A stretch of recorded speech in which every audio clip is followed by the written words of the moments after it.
you have a favourite story? Why is it your favourite story? Can you ask your friend or your mum or dad or grandma what their favourite story is and why? Hello everyone, I'm Kathleen Pelly. Welcome to Journey with Story. I'd love to know what some of your favourite stories are and why they are your favourite. I myself have a very long list of my favourite stories, and I've been lucky enough to share some of these stories with children at a school where I used to visit in Colorado for over 20 years. And of course now I am lucky enough to be able to share a lot of these stories with you on this podcast.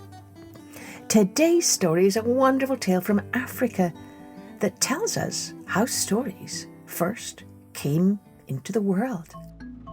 Let's take a journey with Where Stories Come From, a traditional Zulu tale. Once, a very long time ago, so long ago that it must have been close to the time when the first man and the first woman walked upon the earth, there lived a woman named Ma'anzandaba and her husband Zale. They lived in a traditional home in a small traditional village. They had many children, and for the most part they were very happy. They would spend the day working, weaving baskets, tanning hides, hunting and tilling the earth near their home. On occasion they would go down to the great ocean and play under the sun in the sand, laughing at the funny crabs they would see scuttling along there, and rejoicing at the way in which the birds would dip and dive in the sea breezes. Zale had the heart of an artist and loved to carve. He would fashion beautiful birds out of the old tree stumps. With his axe, he could make the most wonderful impala and kudu bucks from stone.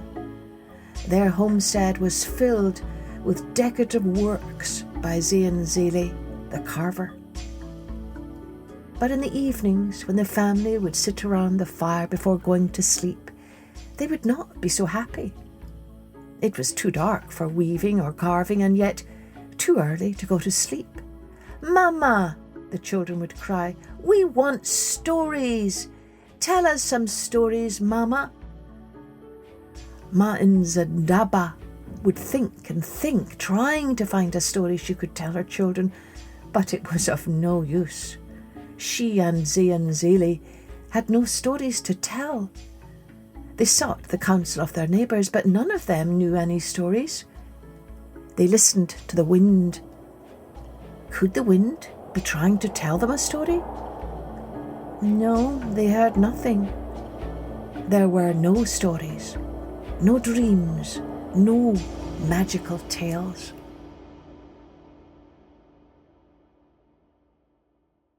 One day, Zale told his wife that she must go in search of stories.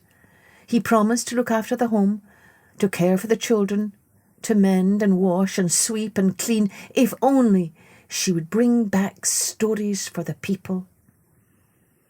Ma'anzandaba agreed. She kissed her husband and children goodbye and set off in search of stories. The woman decided to ask every creature she passed if they had stories to share. The first animal she met was the hare. He was such a trickster, but she thought she'd better ask him all the same. "Hare, do you have any stories? My people are hungry for tales." "Stories!" shrieked Hare. "Why, I have hundreds, thousands, no millions of them." "Oh, please, Hare," begged Ma'anzandaba. "Give some to me that we might be happy." Hare said, "Well, I have no time for stories now. Can't you see that I am terribly busy? Stories in the daytime, indeed." And Hare hopped quickly away. Silly Hare. He was lying. He didn't have any stories. With a sigh, Ma'anzandaba continued on her way.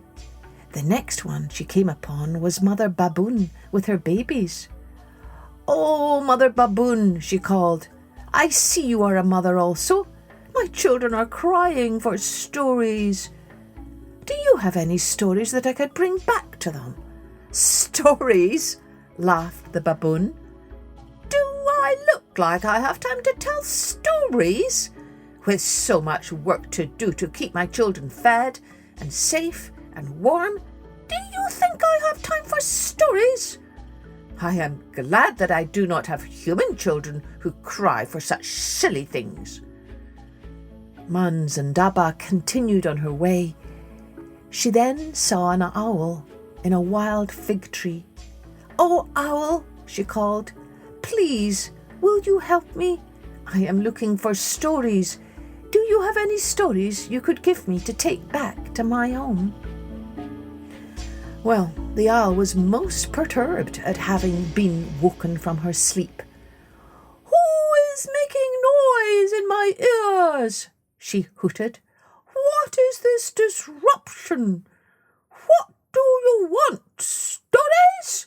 You dare wake me for stories? How rude!" And with that, the owl flew off to another tree and perched much higher, where she believed she would be left in peace. Soon she was sound asleep again, and Manzandaba went sadly on her way. Next she came upon an elephant.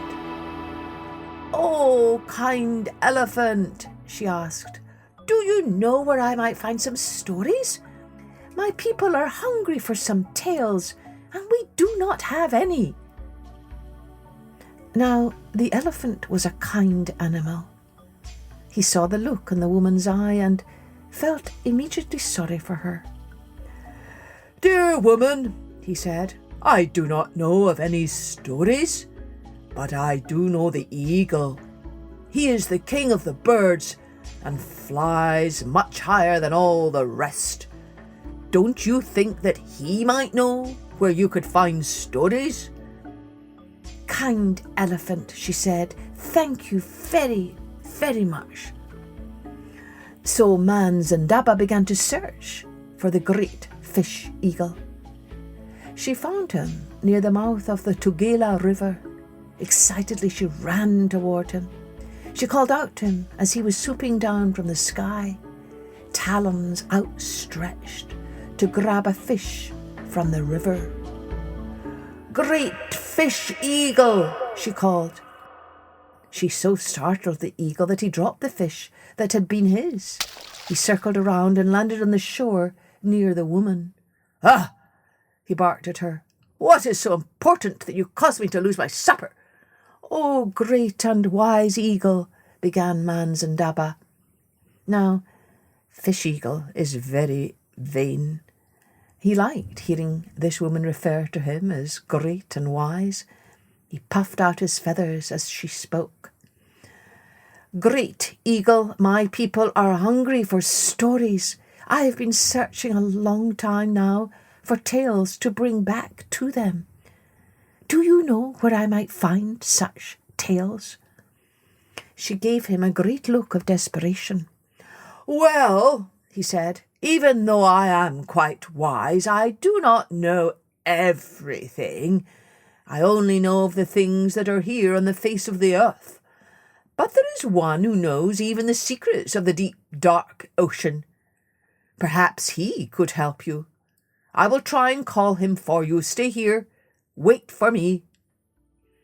So Manzandaba waited several days for her friend the fish eagle to return. Finally, he came back to her and he called, "I have returned, and I am successful. My friend the big sea turtle has agreed to take you to a place where you can find stories." And with that, the great sea turtle lifted himself out of the ocean. "Climb onto my back," said the sea turtle in his deep voice, "and hold on to my shell. I will carry you to the land of the spirit people." So the woman took hold of his shell, and down they went into the depths of the sea. The woman was quite amazed. She had never seen such beautiful things before in her life. Finally, they came to the bottom of the ocean where the spirit people dwell. The sea turtle took her straight to the thrones of the king and queen. They were so regal, Manzandaba was a bit afraid at first to look at them, but then she bowed down before them. "What do you wish of us, woman from the dry lands?" they asked. So Manzandaba told them of her desire to bring stories to her people. "Do you have stories that I could take to them?" she asked rather shyly. "Yes," they said, "we have many stories.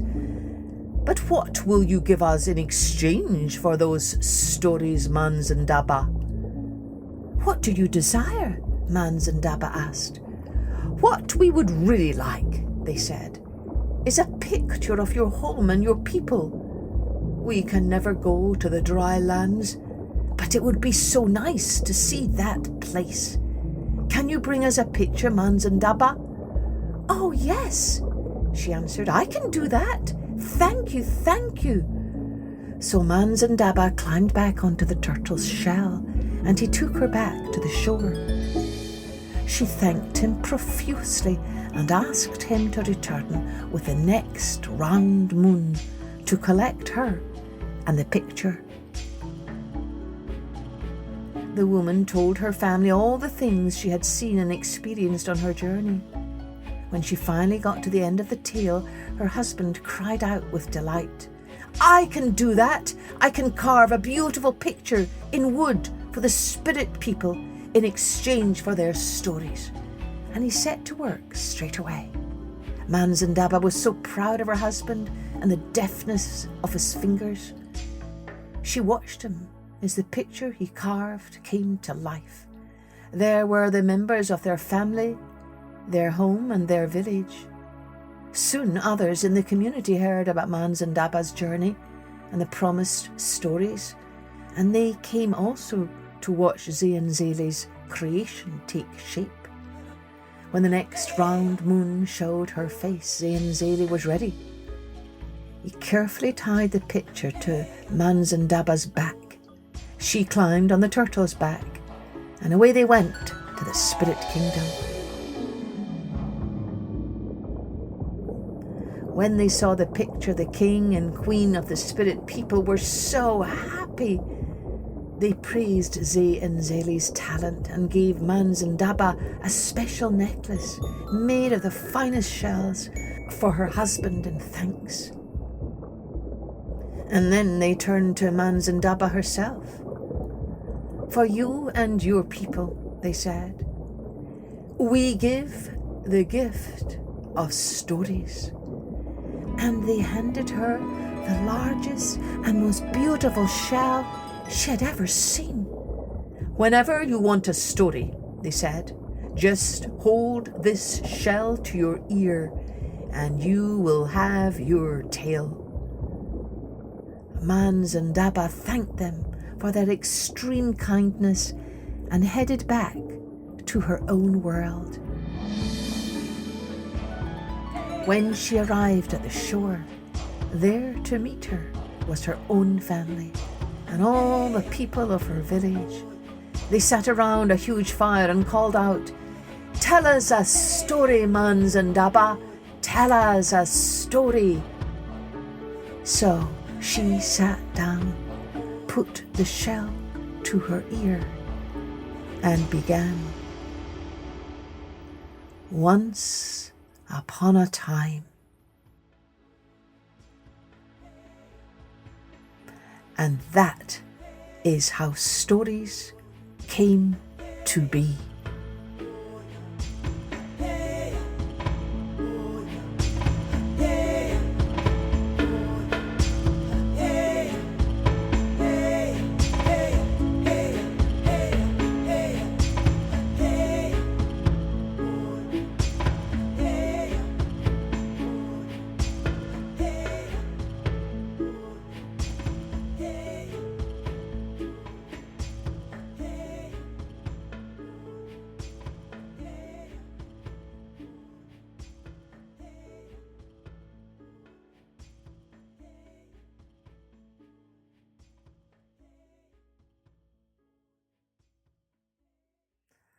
Oh, don't you just love that ending? When I was a little girl, I loved holding a seashell up to my ear to listen to that whooshing sound like the lapping of waves. And years later, I wrote my own story about a seashell, and one day soon I'll share that story with you. But in the meantime, I bet some of you could write your own story about what kind of story you might hear from a seashell. And mums and dads and grown-ups, you may remember that now we've updated our Patreon benefits. I'm offering a new read aloud every month from some of my all-time favourite picture books. This is an offering at our Unicorn Patreon subscription level. So if you haven't done so already, take a moment and go to www.patreon.com/journeywithstory or look at our episode notes and you can find out how to join our community. We'd love to have you with us. Cheerio then. Join me next time for Journey with Story.